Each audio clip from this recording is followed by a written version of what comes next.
There's been a lot of talk about this Tales of Kanzara game the last few days or so, last week. And it's been an ongoing conversation, both from this side and everywhere in between. But there's been a lot of talk about it. But one thing that hasn't happened is it hasn't sold. Hi, everybody. I'm Craig. Welcome to the Side Scrollers podcast channel. If you're new, hit the subscribe button. Join the 105,000 normal men over here on YouTube who have found common sense in the video game space. I would love for you guys to join us Monday through Friday when we're live. And, of course, for clips and stuff like that. Okay, so this is what we got today. This Tales of Kanzara game is really interesting. This is a game that has been aligned with Sweet Baby Inc., so much so that the developer behind it had an integral part in the foundation of the company, apparently. And obviously, this is a game that was released back in April, really when things were heating up in the whole Sweet Baby Inc. DEI world online. Now, it has not gone very well for this game, as we can see over here on SteamDB. Right now, there are 6 people playing this game. All-time high of 287. This is not by any means thought to be a success. This is an EA original published by Electronic Arts. So they put money out for this, and the game did not sell well at all.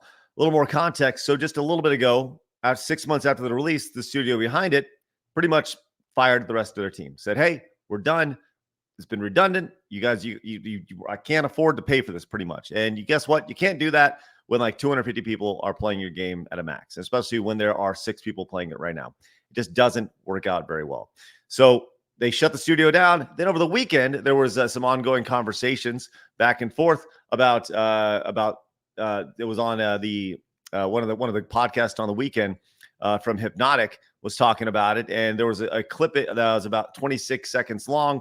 And the developer of it actually clipped those 26 seconds talking about, he's saying, are these your leaders? Talking about the anti-DEI group. And there were some things and said there are a lot of things that were taken out of context from here. But either way, we'll go play this and just so you have full context of what they're talking about. Well, God, sorry. No, I was just going to say, like, if you begin in the opening seconds of your video by trying to denounce the idea that your being black has anything to do with it, it only makes it look more like it has everything to do with it. That's right. That's all I was gonna say.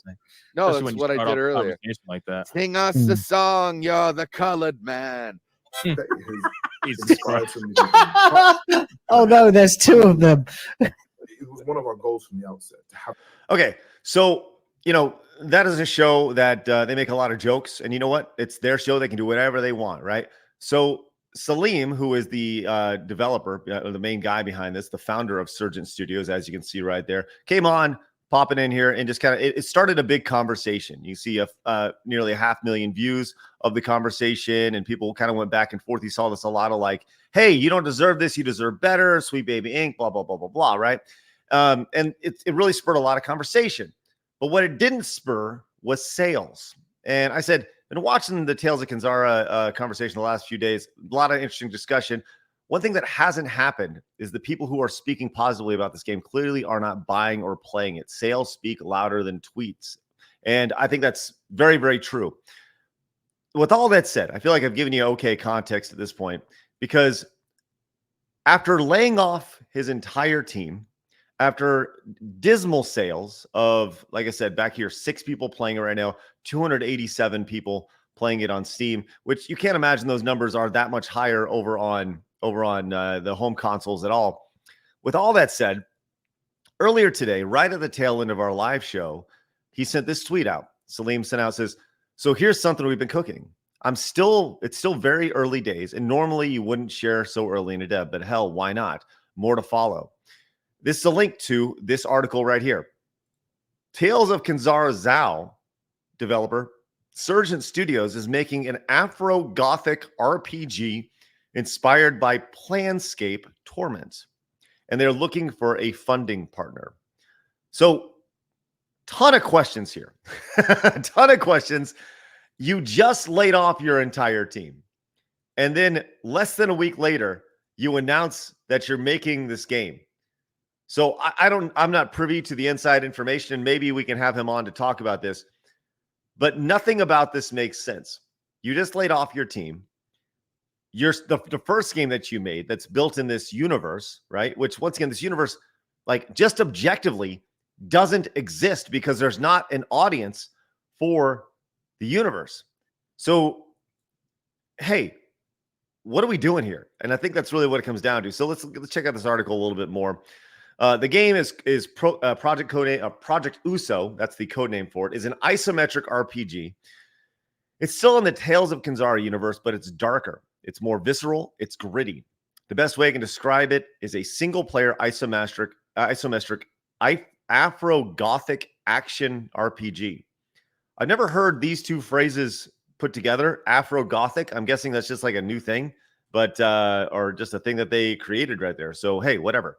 The story with Zhao is that as a shaman, you're challenging the god of death as a way of looking at the idea of healthy handling grief. So I came up with the idea of what if one reader is inspired to defy death itself. So they create this android, which is fashioned to cradle the spirits of the dead. So anyways, he tells us he envisions the game being similar to the price of Tales of Kenzara, which would be about $20 at launch. I mean, this is some concept art, and that's fine. I mean, I love it. Since it's about respecting the player's money and time in terms of the scale, he said it isn't looking to make the game that's photorealistic. That's fine and dandy. But once again, who is this for? And I think that's like a logical question. It says right here, earlier this week, the company laid off dozens of developers, right? They developed a fully functional prototype, and so they're seeking investors. I'm guessing that they're seeking the investors so they can go back and hire their entire team. But even with all this publicity, one thing hasn't happened is there legitimately hasn't been a boost of sales the entire time. Even if you were to go back a week from now, a week from today, it's actually a slight decrease in player base on a day-to-day basis, going down to as little as one person playing. And you see back 3 months, this is a continuous slide, which, by the way, this is not much of a slide. You're dealing with at most 28 players from a couple months ago down to 6 right now. So I just don't understand. And maybe that's a better question for him if he decides to come on our show. Who is this for? Why did you think this was a good idea? And what data do you have that shows that this could be a success in any way, shape, or form? Would Sweet Baby be a part of this group? Be a part of the narration or the narrative side of it? I'd be very curious to ask those questions. And if he isn't attached, if this game isn't the sequel or this Afro, I don't even know what they call it. What they call it? An Afro Gothic. If Sweet Baby isn't involved, does he then receive pushback from everybody who is on board with that? And if those who are pushing back, then why didn't they buy the first game to begin with? So as you can see, this is like crazy gymnastics all over the place. And I would love to hear your thoughts about this down below in the comments.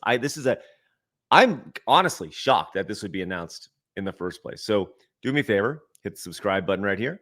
Go watch another video right here. Hit the thumbs up button on your way out, guys. Appreciate you popping in. Got more videos for you guys soon.